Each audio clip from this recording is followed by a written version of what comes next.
어제 재판에서는 최순실이 삼성 돈을 먹으면 문제가 없다고 말했다는 증언까지 나왔습니다. 그렇게 그 돈 국민들 노후 자금인 국민연금까지 위험에 빠뜨리며 지켰습니까?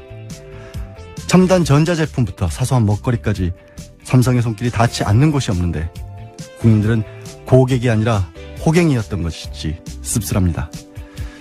우리 사회에 어둠이 걷히기를 바라는 양지 생각입니다.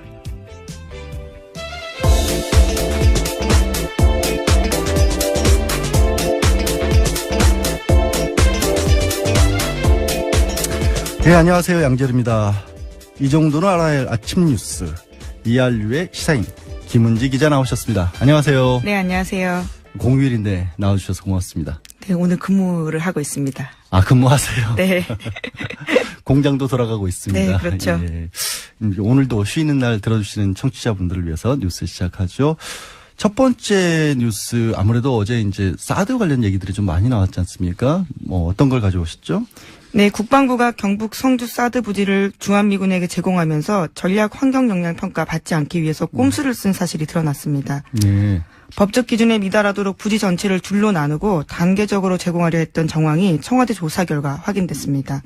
현행법상 부지 면적이 33만 제곱미터 이상일 경우에는 전략 환경 영향 평가 받아야 합니다. 네. 이를 피하기 위해서 전체 70만 제곱미터 규모인 부지 가운데 1단계로 32만 8,779m 제곱만 제공하고 나머지는 추후에 제공하기로 하는 편법을 썼습니다. 그러니까 33만 이상이면 전략 환경 영향 평가를 받아야 되고 그 미치면 그렇게 복잡한 과정을 거치지 않아도 되기 때문에 32만 8천이라는 얼마 차이도 안 나네요. 그렇죠. 그러니까 이게 전략 환경 영향 평가를 하게 되면 주민 청문회 같은 것들을 거쳐야 되기 때문에 당연히 이제 성주 쪽에서는 반대하는 목소리가 높을 거고 그걸 피하기 위한 방법이라는 게 부지를 조금 낮췄다는 건데 그것도 이상하게 바꿨다면서요? 예, 모양도요. 말발굽 모양으로 했습니다. 그러니까 거꾸로 U자로 잘라가지고 예. 환경 영향 평가를 피하려고 했던 거죠. 그러니까 골프장 전체에서 거꾸로 U자 모양으로 땅을 떼서 그것만 마치 사드 부지인 것처럼 해서 환경 영향 평가를 피해갔다라는 말씀이시네요. 네, 그리고 이번에도요. 전체 부지가 70만 제곱미터라는 사실도 처음 드러난 겁니다. 그러면 넘어가는 거잖아요, 무조건. 그렇죠. 국방부가 이제까지 이 사실조차도요. 다 은폐해왔던 겁니다. 아니 이거를 그러면 지금 우리 정부는 특히 문재인 대통령께서는 환경 영향 평가를 비롯해서 모든 것을 다 원점에서 검토하겠다는 입장이시잖아요. 네, 절차가 중요하다고 이야기 여러 차례 했습니다. 그러니까 사드의 필요성이지만 국민들이 공감할 수 있을 만한 절차를 거쳐야 논란이 잦아들 것이란 판단을 해왔기 때문에 다시 한번 해야 할 것으로 그렇게 상황이 바뀌었겠네요. 그러면. 네, 지금 그런 상황입니다. 예. 어제 사실 지난주에 도대체 어떻게 이런 일이 있었나 싶었던 것이 또 사드와 관련된 문제였잖아요. 어제 청와대에서 결과 발표를 했죠. 조사 결과 발표를. 네, 보고 누락 관련해서 조사 결과 발표했습니다. 청와대는 민정수석실의 진상조사 결과 위승우 국방부 정책실장이 지난 26일 청와대 보고서 초안에서 있던 문구 삭제 지시했다고 밝혔습니다. 그러니까 한 사람이 그렇게 한 걸로 어제는 나왔죠. 일단은. 네, 그렇습니다. 위 실장은 발사대 추가 반입 문구를 삭제한 것은 미군 쪽과 공개하지 않기로 합의했기 때문이다. 이렇게 밝혔는데요. 그래서 이전 보고에도 그런 내용을 기재한 적이 없었다면서 구두로 설명하려고 했다고 해명했습니다. 하지만 청와대 쪽에서는 구두 보고도 하지 않았다고 밝혔습니다. 그러니까 미국하고 공개하지 않기로 합의를 했기 때문에 우리 대통령한테도 보고를 안 했다라면 이분은 어느 나라 국방정책실장인 거예요? 이게 황당한 해명입니다. 정말. 게다가 구두 보고도 안 했다라는 거는 그 얘기도 말이 안 되잖아요. 그러니까 서류로는 뭐 기록을 남기지 않기 위해서다라는 핑계는 있을지 모르겠지만 구두 보고도 하지 않았다라는 건데 이민을 보내드려야 되나? 예, 청와대는 국방부 직접 지휘 체계 선상에 있는 상위 기관이거든요. 예, 당연하게 해야 됩니다. 군 통수권자잖아요. 예. 제가 왜 갑자기 화가 나는 게 이 헌법에 보면 법률 단어 같지 않은 법률 단어들이 나오는데 국군의 의무에 대해서는 신성한 의무라는 표현을 씁니다. 그만큼 중요한 사안이고요.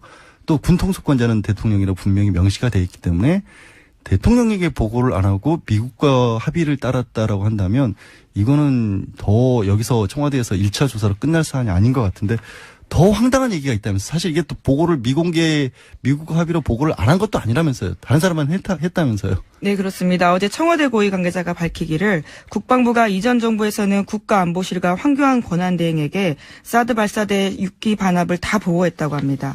그런데 문재인 대통령 당선 이후에 삭제했는지 석연치 않다 이렇게 밝혔는데요. 그러니까 새 정부에 대한 기망 의도가 있었던 게 아니냐라고 의심할 수밖에 없는 상황입니다. 그런 부분들은 분명히 더 조사를 해야겠네요. 왜냐하면 그러면 황교안 권한대행이라던가 아니면 기존 국방안보실에서는 이거를 거기서라도 전달을 했었어야 된다는 얘기인데 거기서도 전달을 안 했고 새로운 보고가 올라올 때는 누락을 시켰고 이거는 뭔가 의도성이 분명히 있다고 생각이 들 수밖에 없는데 어떻게 왜 그 부분은 아직 안 나온 거죠 그러면? 네, 관련해서 윤영찬 수석이 어제 밝히기로는요. 해당 부처에서 자체적으로 조사하거나 해당 부처가 필요하면 감사원에 직무감찰 요청하겠다라는 겁니다. 일단 청와대에서는 여기까지만 이제 조사를 하고 네. 감사원이나 군 감찰로 자체적으로 넘기겠다라는 얘기인데 군 감찰이 가능할까요 이게?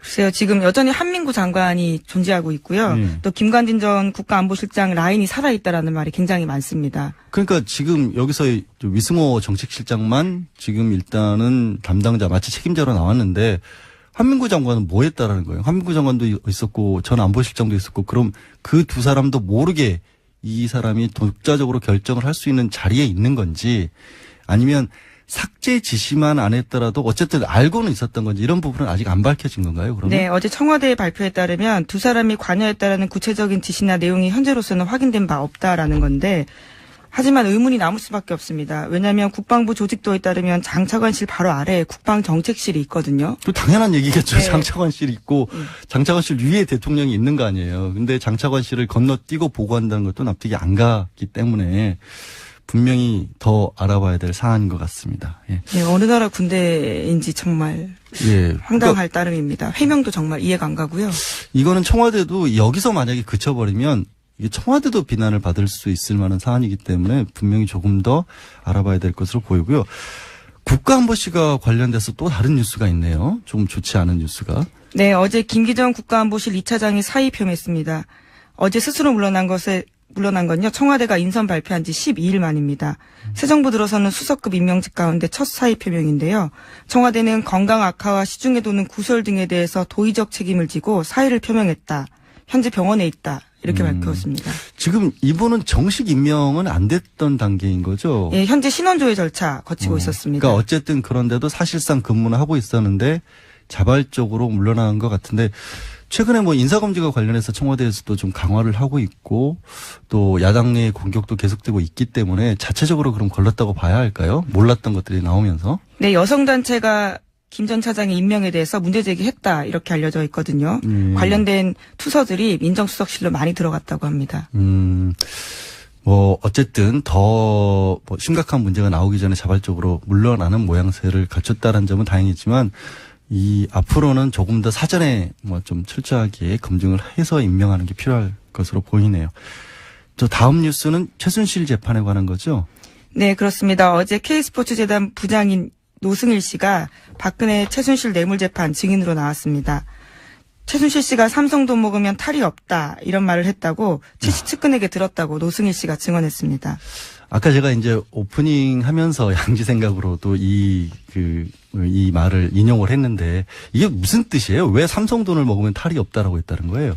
예, 맥락을 보면요. 다른 데에서의 뇌물을 받아도 다 문제가 됐지만 삼성 같은 경우엔 철저하게 돈을 줬기 때문에 별 문제가 안 될 거다라는 전망을 했다라고 하는 겁니다. 그렇게 자신을 하면서 했다라는 거죠. 그리고 예. 이제 그 방법으로 결국에는 삼성이 썼다라는 게 정유라만 지원을 받는 게 아니라 다른 6명의 승마 선수가 같이 지원을 받는 것처럼 꾸몄기 때문에 그렇죠. 그래서 이제 삼성 돈을 먹어도 탈이 안 날 것이다라고 했는데 그럼 왜 탈이 난 거예요? 정유라만 지원을 했거든요. 정유라만 실제로는요. 그렇게. 그러니까 최순실이 결국에는 너무 욕심을 부린 거네요. 본인도 삼성 돈을 먹으면 탈이 안 날 거란 걸 알고 그리고 믿고 했다가 너무 믿었던 모양이네요. 네, 굉장히 삼성과의 속칭 협상 과정에서 최순실 씨가 계속해서 쪼았다고 합니다. 그러다 보니까 삼성이 굉장히 무리한 방식으로 직접 계좌에 돈을 쏘아주기도 하고 그런 과정에서 계속 무리가 일어나면서 꼬리를 밟힐 수밖에 없었던 겁니다. 참 어쨌거나 정말 우리 글로벌 기업 삼성에 굉장히 실망하는 분들이 많을 것 같고 저도 실망스럽고 이걸 어떻게 해야 될지 모르겠는데 어제 재판에서 또 새로운 증거도 나왔다면서요. 네, 그렇습니다. 노승일 씨 같은 경우에는 갑자기 최순실 씨 자필 메모 찍힌 5장의 사진 재판부에 제출했습니다. 네. 그거 가지고 특검과 박영수 변호인 쪽에서 승강이가 벌어지기도 했는데요. 사진에는 최순실 씨가 직접 작성한 예고여프 승마장 관계자들 명단, 연락처, 그리고 독일 사무실 구성 관련 지시, 독일 홈페이지 제작 관련 지시 이런 네. 것들이 있는데요. 최순실 씨 손글씨입니다. 근데 이게 왜 검찰에 그전에 조사를 받으면서 제출을 안 했는지 모르겠는데 아마 이걸 가지고 증거로 쓸 수 있다 없다 되게 다툼이 많이 있었을 것 같고요. 아까 이제 최순실 씨가 그렇게 얘기를 했다. 최순실 삼성 돈을 먹어도 탈이 안 난다라고 노승일 부장이 얘기했잖아요. 이제 이거는 만약에 이 얘기를 법원에서 증거로 쓰려면 최순실이 그런 얘기를 했다라고 또 확인을 해줘야 되거든요. 그러니까 노승일 부장이 전해 들은 얘기이기 때문에 그걸로는 끝이 안 나고 반드시 최순실에게 당신이 정말로 이런 얘기 했느냐를 확인을 해야 되는데 안 나왔다면서요. 네, 어제 피고인 당사자인데 이례적으로 법정에 나오지 않았습니다. 건강상 이유로 출석하지 않았는데 구치소에 머물던 중에 어지러움증 증세가 있어서 쓰러져서 허리 부분에 통증이 있었다라고 호소했다고 합니다. 아니 근데 최순실 씨 그동안에 사람이 좀 많이 바뀌었잖아요. 법정에서 나와서 소리도 지르고 뭐 검사한테도 심지어는 웃지 말라고 따지기도 하고 했다는데 하필 어제 나온 게 그게 정말로 넘어져서 그럴까요? 뭐 네, 취재는 안 됐겠죠. 게다가 내일 또 재판이 있거든요. 예. 내일 재판 나오겠다고 이야기를 했거든요. 금세 나올 수 있는 건지 모르겠는데 유달리 어제만 재판에 나오지 않은 겁니다. 김 기자 넘어져서 꼬리뼈 다쳐본 적 없죠? 예, 요추 꼬리표 부분을 다치기가 쉽지 않은 것 같은데요. 하루 만에 낫지는 않아요. 절대로 제가 경험이 있는데 움직이기가 정말 힘들어요. 그게 만약에 움직이기 힘들 정도로 다친 거라면 절대로 하루 만에 낫지 않았는데 참 신기한 사람이네. 네, 그러다 보니까 현장 기자들 사이에서도요, 노승일 부장이 불편해서 안 나온 게 아니냐, 이런 이야기가 나오기도 했습니다. 아무래도 저격수 중에 저격수였기 때문에. 좀 다음 뉴스가, 이게 참 국민들 입장에서는 보기 좀 안타까운 뉴스네요. 네, 박영수 특검팀의 입 역할, 그러니까 대변인 역할을 했던 이규철 전 특검보가 동생 신동빈 롯데회장과 경영권 분쟁을 벌이고 있는 신동주 전 롯데홀딩스 부회장의 형사재판 변호인을 맡게 됐습니다. 예. 아니, 그러니까 신동빈 지금 부회장, 롯데 부회장이죠. 부회장 같은 경우는 검찰에 의해서 그 뇌물 공여죄로 그러니까 구속은 안 됐지만 이재용 삼성전자 부회장이나 이재용 삼성 부회장이랑 똑같은 혐의로 지금 재판을 받고 있는 네, 중인데 그렇죠. 형인 신동빈 일본 롯데의 회장을 이규철 전 특검보가 맡았다라는 거잖아요. 예, 변호인단에 들어가게 된 건데요. 이게 적절한가에 대한 논란이 일고 있습니다. 왜냐하면 특검팀이 롯데그룹의 최순실 지원 문제에 대해서 수사 검토했고요.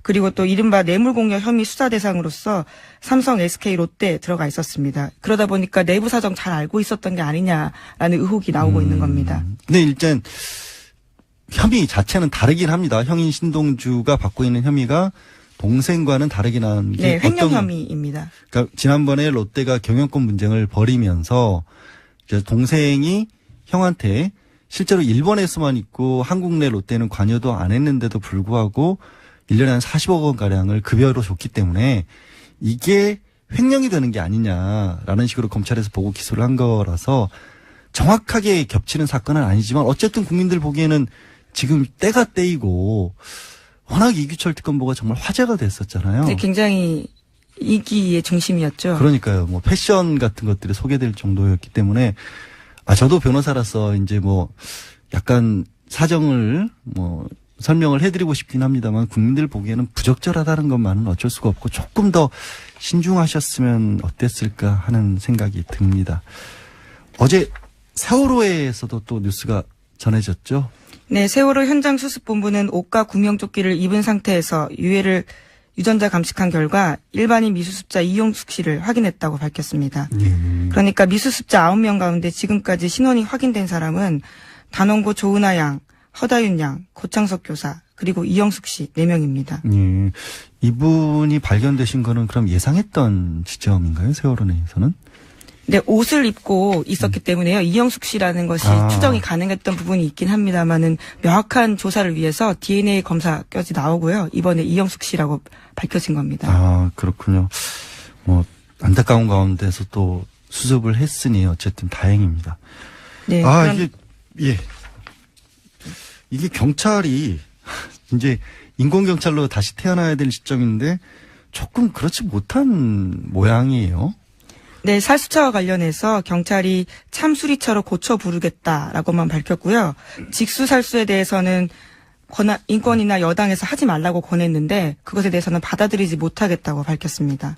아니 그러니까 그 물대포 이런 거 쏘는 거잖아요. 속칭으로. 그렇죠. 그게 이제 살수차라고 하니까 무슨 킬러도 아니고 이상한 어감인 건 맞는데 그 이름만 참수리로 바꾸면 뭐가 달라지나요?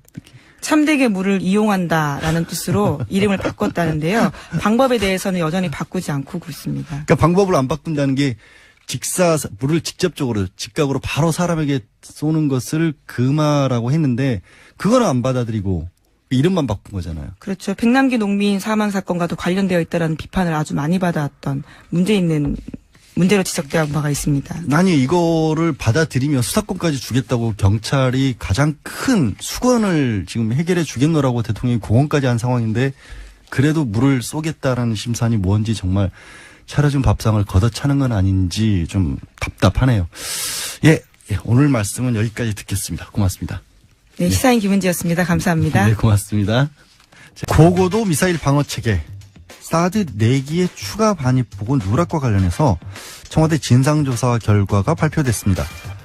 국방부 정책실장이 황교안 대통령 권한대행에게는 보고했는데 문재인 대통령에게는 보고를 하지 않은 겁니다. 비공개로 하기로 한 미국과의 약속 때문이라고 하는데요. 사드 특히 간사를 맡고 있죠. 더불어민주당 김영호 의원 연결돼 있습니다. 의원님 안녕하세요. 예, 안녕하세요. 예. 제가 방금 이제 청취자분들께 말씀드린 것처럼 이게 청와대 조사 결과가 결국에는 위승호 국방부 정책실장이 미군과 비공개하기로 약속을 했다. 그런 이유 때문에 사드 보고를 누락했고 그런데 추가 반입 내용을 황교안 대통령 권한대행에게는 보고를 했다. 이렇게 확인이 됐지 않습니까? 이거 어떻게 보세요? 정말 이해가 안 되죠. 박근혜 전 대통령이 이제 탄핵 정국에서 그 대통령 권한대행을 맡았던 황교안 대행에게는 보고했고 국민에게 직접 그 대통령의 권력을 부여받은 문재인 대통령에 보고하지 않았다는 것은 정말 있을 수 없는 일이죠. 예.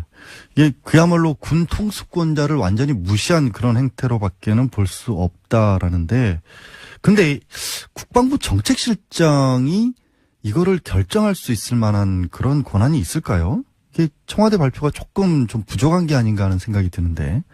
네, 청와대 발표를 이제 믿을 수밖에 없는 지금 상황이지만, 저는 그 보고서 누락 문제는 위승호 국방부 정책실장뿐만 아니라, 몇몇 국방부 관계자들이 조직적으로 은폐했다고 저는 볼 수밖에 없어요. 예.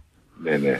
근데 이제 국방부 관계자들이 또 한민구 국방장관도 있고, 또 김관진 전 안보실장도 있고, 그러니까 두 사람 사이에서도 누가 주도권이 있느냐 이런 얘기도 있는데 일단은 두 사람 다 관련이 됐다고 보시는 걸까요? 아니면 물론입니다. 예. 국방부라는 체계가 잘 아시다시피 상명하복의 체제인데 만약에 김관진 전 안보실장과 한민구 국방부 장관이 그 보고서 내용을 몰랐다는 것도 문제잖아요. 그렇죠.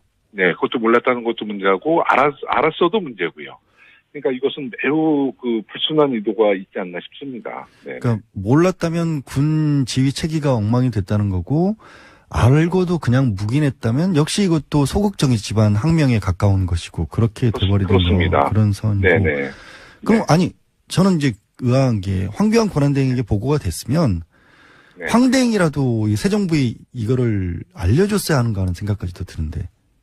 그러니까 모든 그 사드의 도입부터 전개 과정, 배치 그 과정이 모든 과정이 처음부터 끝까지 저는 굉장히 의혹이 많다고 보거든요. 특히 그 많은 불법을 저지르면서 그 대선 2016년도 당시만 해도 2017년도 연말에 배치하겠다는 사드를 그 대선 전국, 조기 대선 전국과 맞춰서 올 4월 달에 그 알박기식으로 배치하지 않았습니까? 예. 그런 과정에 대해서 당당하지도 못하고 떳떳하지도 못했던 것이죠. 그러니까 조직적으로 이것을 은폐해서 좀 축소하려는 그런 입장이었던 것 같아요. 예, 알겠습니다. 네. 또 한 가지 더 놀라웠던 게 국방부가 사드 환경 영향 평가를 회피하려고 이게 뭐 부지를 이상한 모양으로 쪼개서 제공을 했다. 그런 뉴스도 나왔네요. 그거 보셨습니까? 네, 맞습니다. 네, 그렇습니다. 근데 그 환경 영향 평가 문제는 사실 어제 오늘 일이 아니고요. 저희가 야당 시절에도 국회에서 환경 영향 평가 회피하지 말고 그거 당당하게 받아라. 제가 긴급 현안 질문, 국회 긴급 현안 질문에서도 한민국 국방부 장관께 직접 제가 질의했었거든요. 예. 그 환경 영향 평가를 받을 것이냐. 예. 받겠다고 또 그랬어요. 그 당시에. 그리고 환경부랑 협의하고 있다고 했는데 예. 그 다음 날 제가 환경부에 자료 요청을 했더니 국방부와는 환경 영향 평가에 대한 뭐 협의는 전혀 없었다라는 또 입장을 제가 들었어요. 그러니 아니. 얼마나 국회를 정말 기만하고 국민을 지금 다 속인 거죠. 예. 그러니까 그거를 이제 정규 환경 영향 평가가 아니라 간이한 방법으로 받으려고 부지 규모를 축소해 버렸다라는 게 결국 이제 결론이었던 거니까 그래서 이제 의원님께도 제대로 보고가 안 된 걸로 보이는데. 아니요. 제가 그때 질의 때도 전략 영향 환경 평가라는 얘기를 분명히 했고요. 예. 그 롯데 성주 골프장도 그렇습니다. 원래는 이제 부지를 공유했을 때 현금 보상을 해주게 돼 있거든요. 예.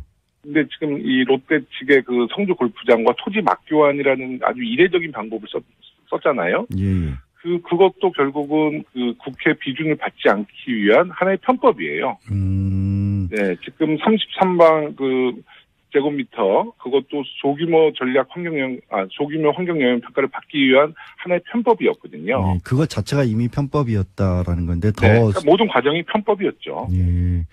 어쨌든 그러면 뭐 정부는 다시 규정대로 원래대로 환경 영향 평가 하겠다 이런 방침이지 않습니까? 네. 그러면 그렇습니다. 이렇게 되면은 미국하고 합의된 어떤 최소한 원래 뭐 올해 12월까지 합의를 한다고 하더라도 그것조차도 이게 어그러지게 되는 상황 아닌가요? 그럼 어떻게 돼야 될까요? 네, 조금 이제 절차상의 좀 문제는 있지만 이제 이 문제는 사실 외교적인 문제보다는 우리 대통령께서 국내법 위반에 대한 것에 대한 문제 제기이기 때문에 미국에서도 저는 지금 이런 절차 과정에 대해서는 특별히 문제를 삼을 것 같지는 않아요. 왜냐하면 이제 미국이라는 나라가 민주주의가 굉장히 성숙한 나라이기 때문에 이런 민주적인 절차와 과정을 밟는다는 것은 아마 우리의 입장을 굉장히 존중해 줄 것이라 봅니다. 그런데도 불구하고 미국 측이 일단 표현은 그냥 이해한다 정도로만 나왔거든요. 관련해서. 그러니까 이해한다는 게 외교적으로 봤었을 때는 그냥 알겠다. 뭐 좀 이렇게 딱히 뭐 지지한다 이런 또 표현은 아니다. 그래서 미국도 어쨌든 반갑게 받아들이는 상황은 아니다라는 분석들도 좀 하더라고요. 이거를. 하지만 어저께 제임스 시링 미국 국방부 미사일 방어국장도 아마 우리 정의용 청와대 국가안보실장 만나서 한국 입장을 충분히 이해하고 신뢰한다라고 얘기했잖아요. 네, 또 신뢰한다는 말도 덧붙이긴 했죠. 네, 저는 그것은 미국에서는 최대한 예의를 갖췄다고 봅니다. 왜냐하면 이제 사드라는 무기 체계가 미국 무기 체계고 또 MD의 편입 과정이라 볼 수 있는데 뭐 아무리 우리의 입장을 존중한다고도 미국이 뭐 지지한다, 응원한다라고 할 수 있는 입장은 아니죠. 예. 하지만 자국 내 입장도 있으니까. 그렇죠. 하지만 이제 절차적인 우리 과정을 이해하고 신뢰한다는 것은 아마 미국 입장에서는 최대한 예의를 갖추고 그런 입장인 것 같아요. 예. 아주 걱정할 부분은 아닌 것 같습니다. 예. 네.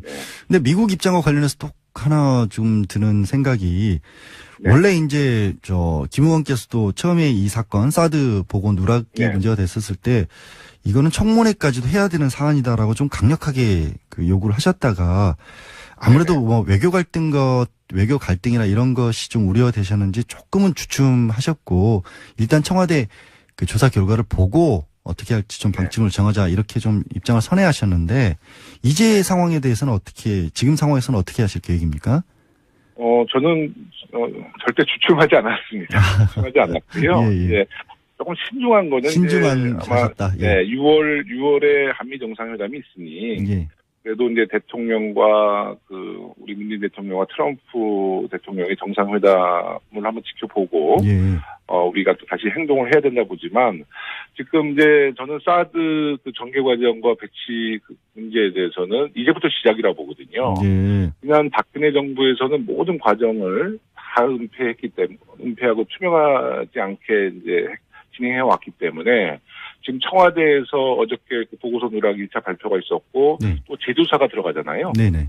네, 제조사가 들어가고 이제 문재인 정부의 국방부 장관, 외교부 장관, 환경부 장관, 기재부 장관이 이제 임명돼서 이분들이 아마 이제 하나하나 이제 지난 그 박근혜 정부에서 사드를 전개했던 그런 자료에 대해서 많이 좀 저는 공개할 거라고 봅니다. 이제는 네네. 그렇다 보면 이제 그런 과정 속에서 사드가 군사적인 실효성이 있었는지 없었는지 국방부에서 검증을 할 것이고요. 예. 또 환경부에서는 왜 환경영향평가를 이행하지 않았는지에 대해서도 아마 좀 검증을 할 것 같고, 예. 기재부에서는 그 토지를 부여했던 그런 과정의 불법성에 대해서도 바로 잡을 것이라 보고요. 예. 또 외교부에서도 그 지금 저희가 많은 의혹을 지금 갖고 있는 그 이면 합의 문제, 사드에 대한 비용 문제 있지 않습니까? 뭐 이런 그렇죠. 문제가 하나하나 이제 진실이 나오고 국민들이 그 과정 속에서 그 의혹에 대해서 궁금해하신다 그러면 야당에서도 아마 지금 그 청문회에 대해서 약간 좀 소극적인 반응이지만 국민들의 공감대가 형성되면 예. 야당에서도 뭐 청문회를 받아들일 수밖에 없다. 저는 이렇게 생각하고 있습니다. 예. 네. 이제 각 부처들이 앞으로 조금 바뀌어서 해줘야 될 역할에 대해서 말씀을 해주셨는데 일단 국회에서는 국회 비준까지도 얘기가 나오고 있는데 이 야당에서는 또 이게 애초에 한미 상호 방위 조약에 의해서 이루어진 거니까 비준 사항이 아니지 않느냐 이런 반론도 나오고 있어요. 이건 비준 사항으로 계속해서 밀어붙이실 생각인가요? 저는 그 야당이 매우 사대주의적인 발상을 하고 있는 것 같아요. 예. 왜냐하면 외교 안보 문제는 우리의 국익을 놓고 판단해야 될 문제인데 예.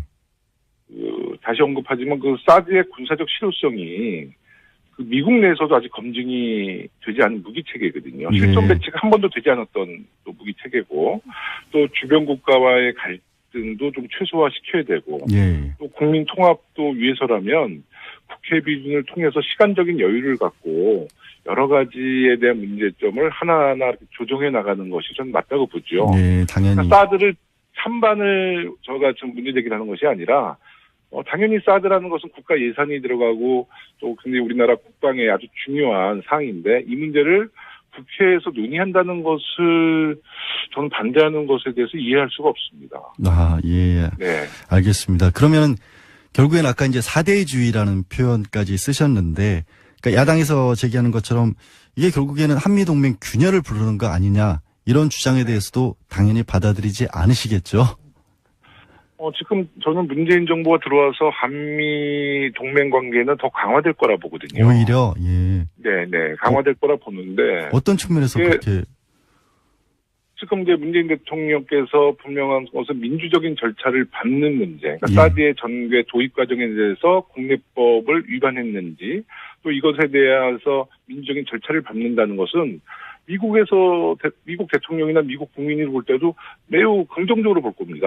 대한민국도 민주주의가 아주 성숙한 나라구나. 예. 그리고 주권 국가인 대한민국에 대한 위상도 더 올라갈 것이고요. 예. 오히려 박근혜 정부에서 이 사드를 아주 졸속 배치하고 그런 것은 저는 미국 그 당시 오바마 정부에서도 굉장히 한국이라는 나라는 그 어떤 절차와 민주적인 과정이 없는 나라라고 저는 아마 비아냥 가능성이 높다고 봐요. 네. 네.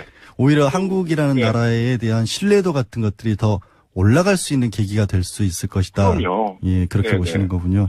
그리고 문재인 대통령이 아마 정상회담 때도 많은 옵션을 가지고 예. 외교적인 상상력을 최대한 동원해서 트럼프 대통령과 아마 정상회담을 통해서 저는 그 양국 간의 그 동맹 관계는 더 강화될 수 있다라고 저는 거의 확신합니다.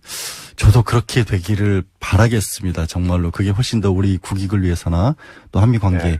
많은 사람들이 우려하는 부분들을 불식시킬 수 있는 진정한 의미의 어떤 사드 배치가 될 수 있을 것 같은데요.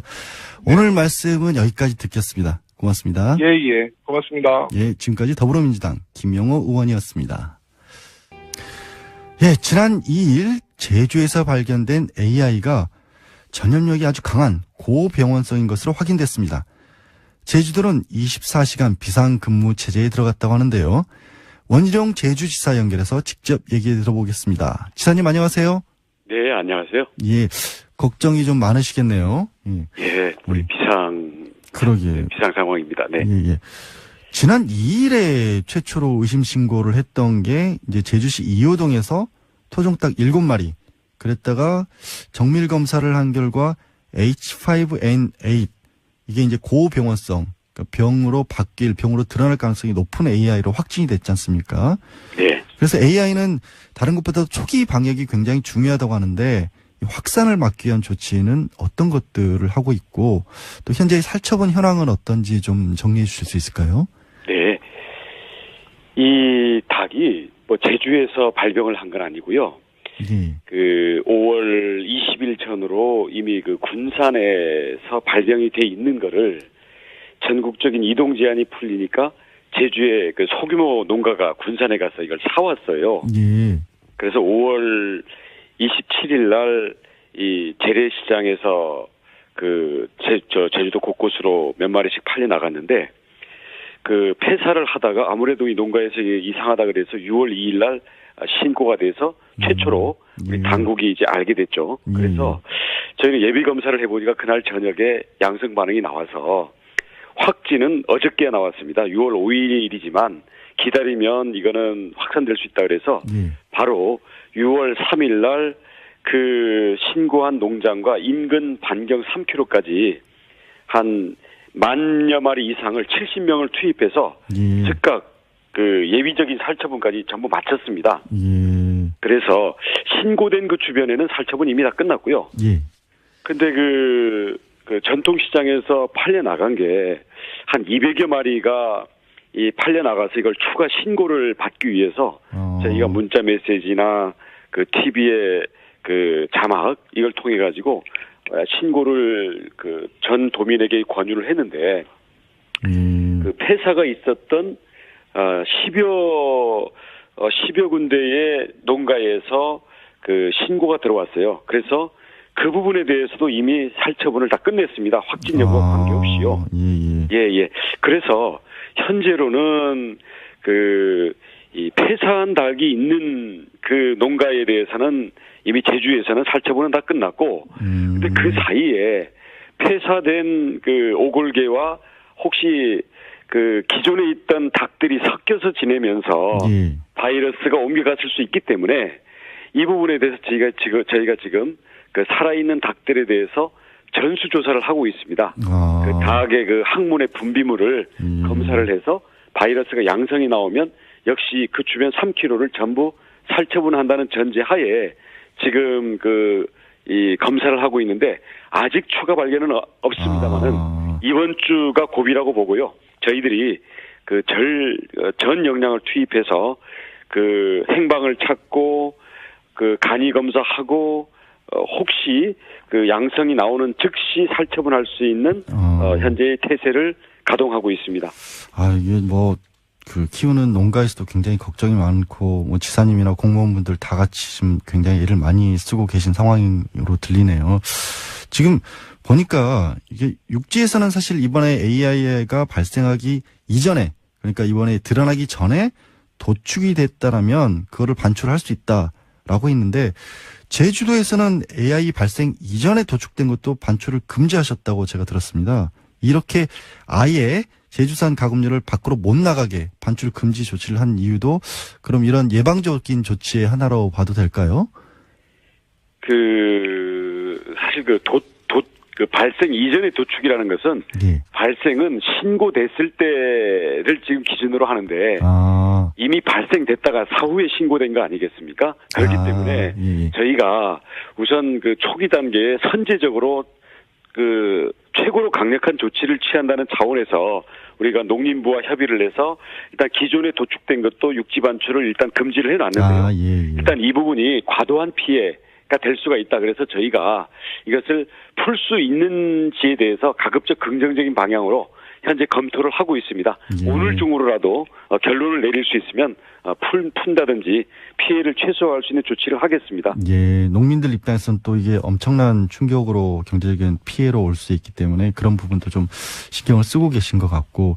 예, 기존의 거래 관계에 납품하기로 했는데 당장 차질들이 생기면 예. 신용이라든지 이런 타격 때문에 걱정하시는 것은 당연하죠. 예. 근데 아무리 그 경제적인 피해가 있다 하더라도 이게 바이러스의 그 닭이 소량이 그 반쪽이 전파가 되더라도 통제 밖으로 나가면 전국이 걷잡을 수가 없거든요. 그럼요. 네. 예, 더군다나 이번에는 이제 이게 외래에서 유래된 게 아니라 우리 토종화된 게 아니냐는 의심까지 받고 있기 때문에 그런 조치가 좀 필요한 상황으로 보이고요. 네. 근데 좀 안타까운 게 제주도에서 사실 그 가금산물 반입 금지 해제 조치란 게 5월 13일이더라고요. 네네. 예, 그러니까 이게 조금만 더 어떻게 보면 유지가 됐었으면 이런 일이 없을 수도 있었는데 혹시나 이 그동안 청정 지역이었던 제주가 이 반입금지 조기 해제 때문에 혹시 이런 피해를 입은 게 아닌가라는 그런 어떤 또 지적도 나오더라고요. 이 점에 대해서는 어떻게? 제가 볼 때는요, 결과론적으로 하는 얘기고요. 예. 이미 전국적으로 4월 4일 이후로 추가 신고가 없었습니다. 아. 그래서 한 달 정도 지났고, 예. 또 이제 기온이 올라가면 그 조류독감이 거의 없었던 그동안의 경험을 가지고 전국적으로 해제를 했기 때문에 네네. 제주도도 따라서 당연히 해제를 한 거지. 전국적으로 해제했는데 제주도만 한 달 더 한다든지 이렇게 할 근거도 없죠. 예. 그래서 이번에 저희는 그동안 한 번도 뚫린 적이 없던 제주가 청정지역이 뚫린 게 저희는 너무 통탄스럽습니다. 그럼요. 예. 그리고 사실 그 군산의 농가가 5월 20일 전으로 폐사 현상이 있었는데도 숨긴 게 아닌가 하는 그런 사실은 저희가 이제 많은 의혹도 갖고 있는 거거든요. 그 부분은 이제 또 별도로 중앙정부 차원에서 조사가 있어야겠죠. 중앙정부 차원에서 지금 조사를 하고 있는 거고요. 예. 그래서 저희 제주는 이제 그 육지부와는 이제 또 섬으로서 떨어져 있는 그런 여건도 있고 하니까 독자의 더 엄격한 기준을 가지고 저희들이 요구하는 그 기준에 그 검역 필증이 없으면 예. 저희들이 받지 않는다든지 전국적으로 해제 여부에 관계없이 예. 그런 제도 개선에 대해서 현재 본격적으로 검토를 하고 있습니다. 예. 독자적인 제주도만의 계획도 세우고 계신데 그래도 또 중앙정부와 협조도 필요하지 않습니까? 중앙정부에 혹시 이제 바라는 점 같은 건 없어요? 예. 우선 오히려 이 AI에 대처했던 경험은 다른 지자체나 그 중앙정부가 더 많죠. 네. 이번에는 이제 추가 신고가 없으니까 해제됐는데 일부 그 육지부의 농가에서 폐사 증상이 있음에도 불구하고 이 부분을 전국으로 판매를 했던 데서 물론 다른 증상으로 오인을 했다고 지금 얘기는 하고 있습니다만 그건 조사해봐야 나오는 거고요.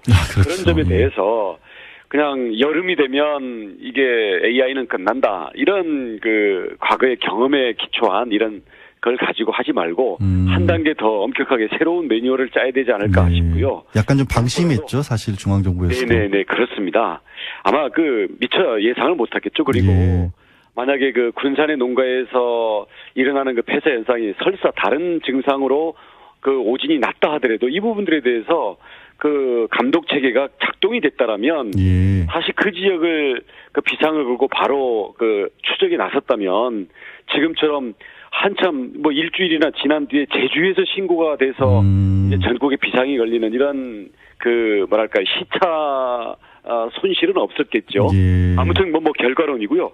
현재로는 아무튼 저희는 졸지에 지금 살처분을 하면서 지금 예비비를 긴급 투입하고 있는데 이런 부분들에 대해서도 아무튼 그 중앙정부 차원에서 추가적인 지원이라든가 지원 확대가 필요하다고 생각합니다. 제주지사 입장에서는 참 답답한 상황이겠네요. 얘기를 조금 소재를 달리해서요. 지난주 3일에 걸쳐서 제주 포럼을 여셨다고 하는데 올해로 이게 12번째 행사라면서요? 네, 그렇습니다. 예, 제주 포럼 얘기도 좀 해주시죠. 좀 좋은 얘기도. 예, 제주 포럼은 그러니까 2001년도에 그 외교부와 제주도가 그 평화의 섬 제주를 국제적으로 위상을 확보하기 위해서 국제적인 포럼을 하자 그래서 평화 포럼으로 만들어져서 예. 12번째 이제 하고 있는데요. 이제 아무래도 국제적인 그 주목을 끌고 국제적인 그 네트워크를 끌어들이기 위해서는 외교 안보, 국제적인 이슈에 중점을 둬야 되고 한편으로는 제주 도민들의 입장에서는 사실은 좀 이 외교 안보 그 자체는 좀 딱딱하고 너무 어려울 수가 있잖아요. 예, 예. 그래서 어떻게 도민들의 관심과 참여를 연결시킬 수 있냐, 이게 늘 이 조화를 시키는 게 고민이었는데 예. 이번에 저희 그 제주 포럼은 이런 점에서 몇 가지 특징이 있었는데, 우선 평화를 예. 전쟁에 대한 평화, 폭력에 대한 평화뿐만 아니라 자연을 지키는 자연과의 공존, 생태 평화죠. 예, 예. 그리고 에너지도 석유나 화석 연료로 이 오염과 서로 전쟁으로 이어지는 이러한 그 에너지가 아니라 예. 풍력이라든지 태양광 같은 에너지 평화에 기초한 평화 산업, 이렇게 하면서 제주가 가고자 하는 카본 프리 아일랜드, 예. 그리고 유네스코 환경섬, 예. 그리고 제주의 어떤 다양한 그 공존과 다양성의 문화, 이런 부분들을 평화의 개념으로 저희들이 승화를 시켜서 이런 주제를 가지고 국제사회의 메시지를 던지는 이런 부분들이 상당히 좀 신선하고 의미 있게 좀 받아들여지고 있고요. 예. 특히 이번 제주 포럼에서는 유네스코 무형문화유산이 된 제주 해녀, 그리고 이제 국가 추념일이 된 4.3 예, 예. 이런 세션들을 최초로 도입을 해서 예. 국제적인 지성들과 그 활동 단체들이 모여서 제주의 4.3과 제주 해녀를 통해서 평화, 그리고 세계의 어떤 예. 이런 부분들을 논의하는 장을 만들어서 예. 나름대로는 좋은 평가를 받고 있습니다. 예.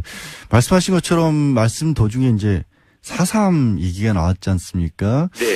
이제 정말 아픈 역사이고, 다행히 문재인 대통령께서 제주 4.3에 대해서 이제 진상규명이나 국가적인 책임도 다할 것으로 밝혔는데, 이 부분에 대한 기대도 크시겠어요? 물론입니다. 그동안 4.3도 참 감히 말도 못하던 그 탄압의 시절도 있었고요. 예, 예. 이제 특별법 제정된 이후에 우리 평화공원도 만들고 그 희생자 신고해서 추념일까지 만들어졌습니다마는 이제 뭐 배보상 문제라든지 어떤 그 추가 희생자 인정이라든지 이런 과제들이 계속 남아 있습니다. 이 부분에 대해서 우리 문재인 대통령께서 매우 좀 그 종합적이고 그 진취적인 공약을 하셨기 때문에 예. 그 실천할 것으로 제주도민들은 믿고 있고요. 예, 예. 또 그렇게 돼서 4.3을 상생과 화합으로 국가가 나서서 이것을 아픔을 씻어 주어야 미래로 나갈 수 있다고 생각을 합니다. 예, 예. 지금 이제 미래에 관한 말씀하셨고, 지금은 이제 제주도를 훌륭하게 이끌고 계시지만 중앙 정치에 오래 몸을 담으셨잖아요. 네네. 예. 지금 이제 문재인 정부 출범한 지 한 달 됐는데, 이제 제주지사로서 그 자치자한테를 이끌고 있는 입장이니까 또 비교도 될 거 아닙니까? 어떻게 평가하시겠어요? 국민들이 그 박근혜 정권 특히 탄핵 이후에 답답했던 그런 점들에 대해서 이 탈권위적인 행보라든지 아니면 사회적으로 계속 누적돼 있는 그런 갈등이나 국민들이 그 지지도가 높고 원하는 부분들에 대해서 실천 의지를 그 보여주는 모습들에 대해서 기대도 뜨겁고요. 그게 현재 어떤 기대 내지는 긍정 평가로 이어지는 게 아닌가 생각합니다. 물론 이제 정권이라는 게 그 워낙 책임도 많고 현실이 녹록지가 않기 때문에 가다 보면 비도 맞고 바람도 맞고 하는 거겠지만 그 지금 이대로 끝까지 잘해주기를 바랍니다.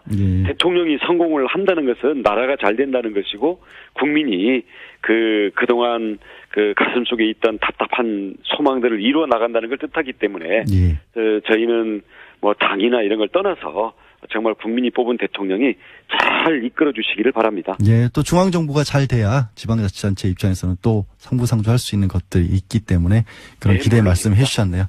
네, 말씀 오늘 여기까지 듣겠습니다. 고맙습니다. 고맙습니다. 예, 지금까지 원희룡 제주지사셨습니다. 조사 결과 위승우 국방부 정책실장이 지난 26일 청와대 보고서 초안에서 있던 문구 삭제 지시했다고 밝혔습니다. 그러니까 한 사람이 그런 이렇게 한 걸로 어제는 나왔죠. 일단은. 네, 그렇습니다. 위 실장은 발사대 추가 반입 문구를 삭제한 것은 미군 쪽과 공개하지 않기로 합의했기 때문이다. 이렇게 밝혔는데요.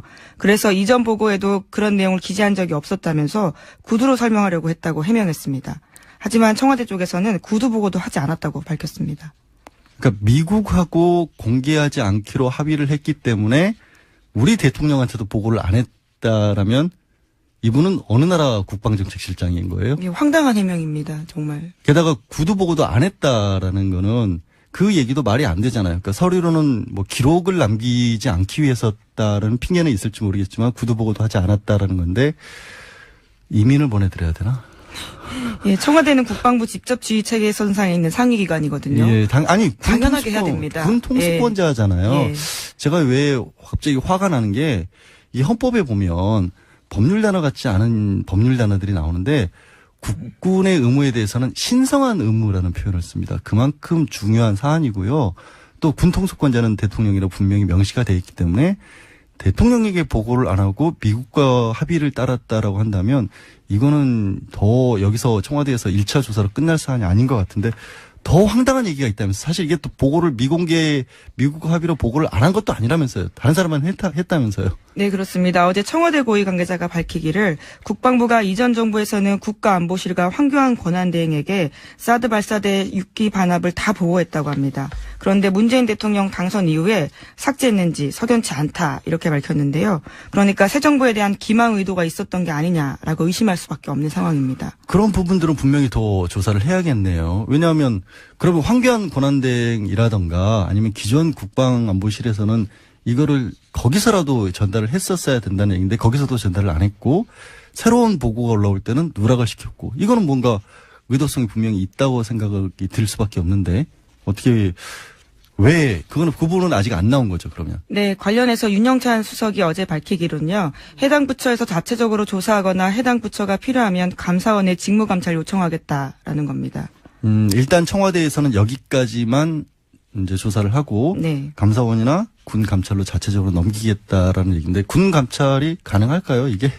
글쎄요, 지금 여전히 한민구 장관이 존재하고 있고요. 또 김관진 전 국가안보실장 라인이 살아있다라는 말이 굉장히 많습니다. 그러니까 지금 여기서 위승호 정책실장만 지금 일단은 담당자 마치 책임자로 나왔는데 한민구 장관은 뭐 했다라는 거예요. 한민구 장관도 있었고 전 안보실장도 있었고 그럼 그 두 사람도 모르게 이 사람이 독자적으로 결정을 할 수 있는 자리에 있는 건지 아니면 삭제 지시만 안 했더라도 어쨌든 알고는 있었던 건지 이런 부분은 아직 안 밝혀진 건가요? 그러면? 네, 어제 청와대의 발표에 따르면 두 사람이 관여했다라는 구체적인 지시나 내용이 현재로서는 확인된 바 없다라는 건데 하지만 의문이 남을 수밖에 없습니다. 왜냐하면 국방부 조직도에 따르면 장차관실 바로 아래 어제 재판에서는 최순실이 삼성 돈을 먹으면 문제가 없다고 말했다는 증언까지 나왔습니다. 그렇게 그 돈 국민들 노후 자금인 국민연금까지 위험에 빠뜨리며 지켰습니까? 첨단 전자제품부터 사소한 먹거리까지 삼성의 손길이 닿지 않는 곳이 없는데 국민들은 고객이 아니라 호갱이었던 것이지 씁쓸합니다. 우리 사회에 어둠이 걷히기를 바라는 양지 생각입니다.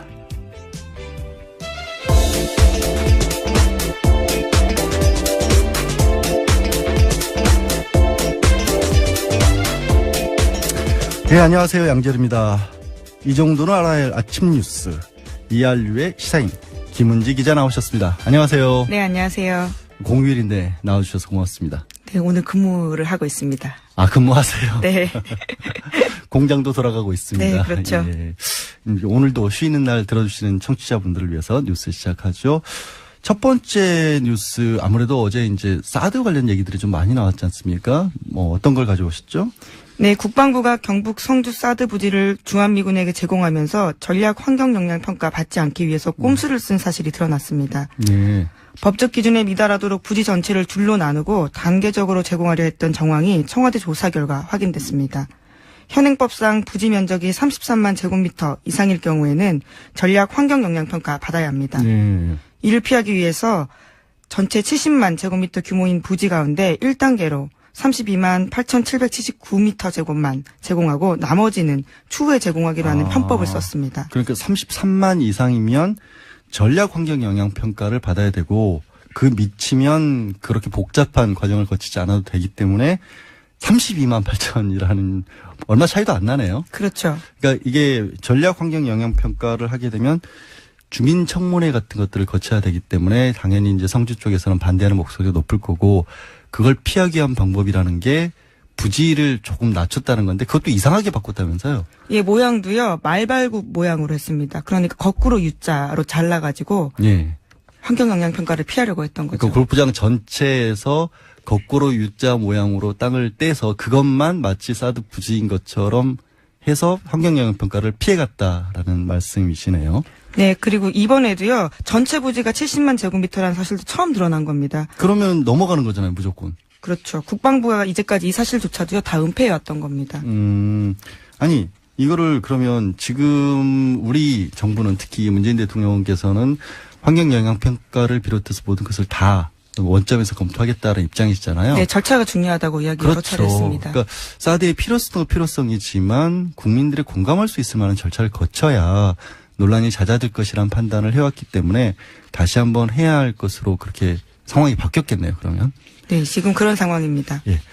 어제 사실 지난주에 도대체 어떻게 이런 일이 있었나 싶었던 것이 또 사드와 관련된 문제였잖아요. 어제 청와대에서 결과 발표를 했죠. 조사 결과 발표를. 네, 보고 누락 관련해서 조사 결과 발표했습니다. 청와대는 민정수석실의 진사건과 박영수 변호인 쪽에서 승강이가 벌어지기도 했는데요. 사진에는 최순실 씨가 직접 작성한 예고여프 승마장 관계자들 명단, 연락처, 그리고 독일 사무실 구성 관련 지시, 독일 홈페이지 제작 관련 지시 이런 네. 것들이 있는데요. 최순실 씨 손글씨입니다. 근데 이게 왜 검찰에 그전에 조사를 받으면서 제출을 안 했는지 모르겠는데 아마 이걸 가지고 증거를 쓸 수 있다 없다 되게 다툼이 많이 있었을 것 같고요. 아까 이제 최순실 씨가 그렇게 얘기를 했다. 최순실 삼성돈을 먹어도 탈이 안 난다라고 노승일 부장이 얘기했잖아요. 이제 이거는 만약에 이 얘기를 법원에서 증거로 쓰려면 최순실이 그런 얘기를 했다라고 또 확인을 해줘야 되거든요. 그러니까 노승일 부장이 전해 들은 얘기이기 때문에 그걸로는 끝이 안 나고 반드시 최순실에게 당신이 정말로 이런 얘기 했느냐를 확인을 해야 되는데 안 나왔다면서요. 네, 어제 피고인 당사자인데 이례적으로 법정에 나오지 않았습니다. 건강상 이유로 출석하지 않았는데 구치소에 머물던 중에 어지러움증 증세가 있어서 쓰러져서 허리 부분에 통증이 있었다라고 호소했다고 합니다. 아니 근데 최순실 씨 그동안에 사람이 좀 많이 바뀌었잖아요. 법정에서 나와서 소리도 지르고 검사한테도 심지어는 웃지 말라고 따지기도 하고 했다는데 하필 어제 나온 게 그게 정말로 넘어져서 그럴까요? 네, 취재는 안 됐겠죠. 게다가 내일 또 재판이 있거든요. 네. 내일 재판 나오겠다고 이야기를 했거든요. 금세 나올 수 있는 건지 모르겠는데 유달리 어제만 재판에 나오지 않은 겁니다. 김 기자 넘어져서 꼬리뼈 다쳐본 적 없죠?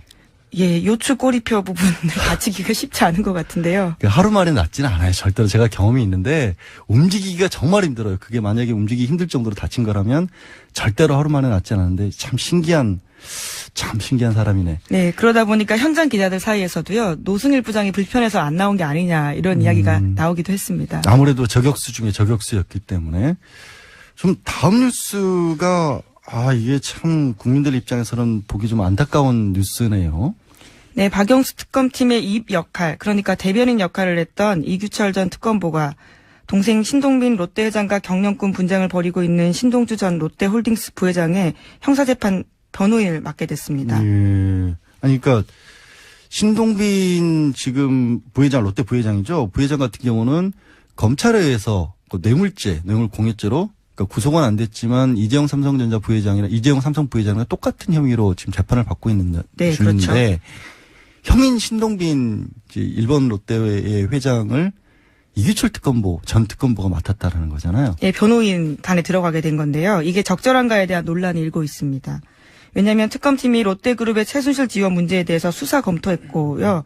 그리고 또 이른바 뇌물공여 혐의 수사 대상으로서 삼성, SK, 롯데에 들어가 있었습니다. 그러다 보니까 내부 사정 잘 알고 있었던 게 아니냐라는 의혹이 나오고 있는 겁니다. 근데 일단 혐의 자체는 다르긴 합니다. 형인 신동주가 받고 있는 혐의가 동생과는 다르긴 한데 네, 횡령 혐의입니다. 그러니까 지난번에 롯데가 경영권 분쟁을 벌이면서 이제 동생이 형한테 실제로 일본에서만 있고 한국 내 롯데는 관여도 안 했는데도 불구하고 네, 국방정책실이 있거든요. 또 당연한 얘기겠죠. 네. 장차관실이 있고 장차관실 위에 대통령이 있는 거 아니에요. 근데 장차관실을 건너뛰고 보고한다는 것도 납득이 안 가기 때문에 분명히 더 알아봐야 될 사안인 것 같습니다. 예. 네, 어느 나라 군대인지 정말 예. 황당할 따름입니다. 해명도 정말 이해가 안 가고요. 이거는 청와대도 여기서 만약에 그쳐버리면 이게 청와대도 비난을 받을 수 있을 만한 사안이기 때문에 분명히 조금 더 알아봐야 될 것으로 보이고요. 국가안보실과 관련돼서 또 다른 뉴스가 있네요. 조금 좋지 않은 뉴스가. 네, 어제 김기정 국가안보실 2차장이 사의 표명했습니다. 어제 스스로 물러난 건요, 청와대가 인선 발표한 지 12일 만입니다. 새 정부 들어서는 수석급 임명직 가운데 첫 사의 표명인데요. 청와대는 건강 악화와 시중에 도는 구설 등에 대해서 도의적 책임을 지고 사의를 표명했다. 현재 병원에 있다. 이렇게 밝혔습니다. 지금 이분은 정식 임명은 안 됐던 단계인 거죠? 예, 현재 신원조회 절차 거치고 있었습니다. 그러니까 어쨌든 그런데도 사실상 근무는 하고 있었는데 자발적으로 물러나는 것 같은데 최근에 뭐 인사검증과 관련해서 청와대에서도 좀 강화를 하고 있고 또 야당 내의 공격도 계속되고 있기 때문에 자체적으로 그럼 걸렸다고 봐야 할까요? 몰랐던 것들이 나오면서. 네, 여성단체가 김 전 차장의 임명에 대해서 문제 제기했다 이렇게 알려져 있거든요. 관련된 투서들이 민정수석실로 많이 들어갔다고 합니다. 뭐 어쨌든 더 뭐 심각한 문제가 나오기 전에 자발적으로 물러나는 모양새를 갖췄다는 점은 다행이지만 이 앞으로는 조금 더 사전에 뭐 좀 철저하게 검증을 해서 임명하는 게 필요할 것으로 보이네요. 또 다음 뉴스는 최순실 재판에 관한 거죠? 네, 그렇습니다. 어제 K스포츠재단 부장인 노승일 씨가 박근혜 최순실 뇌물재판 증인으로 나왔습니다. 최순실 씨가 삼성돈 먹으면 탈이 없다 이런 말을 했다고 최씨 측근에게 들었다고 노승일 씨가 증언했습니다. 아까 제가 이제 오프닝 하면서 양지 생각으로도 이 말을 인용을 했는데 이게 무슨 뜻이에요? 왜 삼성 돈을 먹으면 탈이 없다라고 했다는 거예요? 예, 맥락을 보면요. 다른 데에서의 뇌물을 받아도 다 문제가 됐지만 삼성 같은 경우엔 철저하게 돈을 줬기 때문에 별 문제가 안 될 거다라는 전망을 했다라고 하는 겁니다. 그렇게 자신을 하면서 했다라는 거죠. 그리고 예. 이제 그 방법으로 결국에는 삼성이 썼다라는 게 정유라만 지원을 받는 게 아니라 다른 6명의 승마 선수가 같이 지원을 받는 것처럼 꾸몄기 때문에 그렇죠. 그래서 이제 삼성 돈을 먹어도 탈이 안 날 것이다라고 했는데 그럼 왜 탈이 난 거예요? 정유라만 지원을 했거든요. 정유라만 그렇게. 그러니까 최순실이 결국에는 너무 욕심을 부린 거네요. 본인도 삼성 돈을 먹으면 탈이 안 날 거란 걸 알고 그리고 믿고 있다가 너무 믿었던 모양이네요. 네, 굉장히 삼성과의 속칭 협상 과정에서 최순실 씨가 계속해서 쪼았다고 합니다. 그러다 보니까 삼성이 굉장히 무리한 방식으로 직접 계좌에 돈을 쏘아주기도 하고 그런 과정에서 계속 무리가 일어나면서 꼬리를 밟힐 수밖에 없었던 겁니다. 참 어쨌거나 정말 우리 글로벌 기업 삼성에 굉장히 실망하는 분들이 많을 것 같고 저도 실망스럽고 이걸 어떻게 해야 될지 모르겠는데 어제 재판에서 또 새로운 증거도 나왔다면서요. 네, 그렇습니다. 노승일 씨 같은 경우에는 갑자기 최순실 씨 자필 메모 찍힌 5장의 사진 재판부에 제출했습니다. 네. 그거 가지고 1년에 한 40억 원가량을 급여로 줬기 때문에 이게 횡령이 되는 게 아니냐라는 식으로 검찰에서 보고 기소를 한 거라서 정확하게 겹치는 사건은 아니지만 어쨌든 국민들 보기에는 지금 때가 때이고 워낙 이규철 특검보가 정말 화제가 됐었잖아요. 네, 굉장히 인기의 중심이었죠. 그러니까요. 뭐 패션 같은 것들이 소개될 정도였기 때문에 저도 변호사라서 이제 뭐 약간 사정을 뭐 설명을 해드리고 싶긴 합니다만 국민들 보기에는 부적절하다는 것만은 어쩔 수가 없고 조금 더 신중하셨으면 어땠을까 하는 생각이 듭니다. 어제 세월호에서도 또 뉴스가 전해졌죠?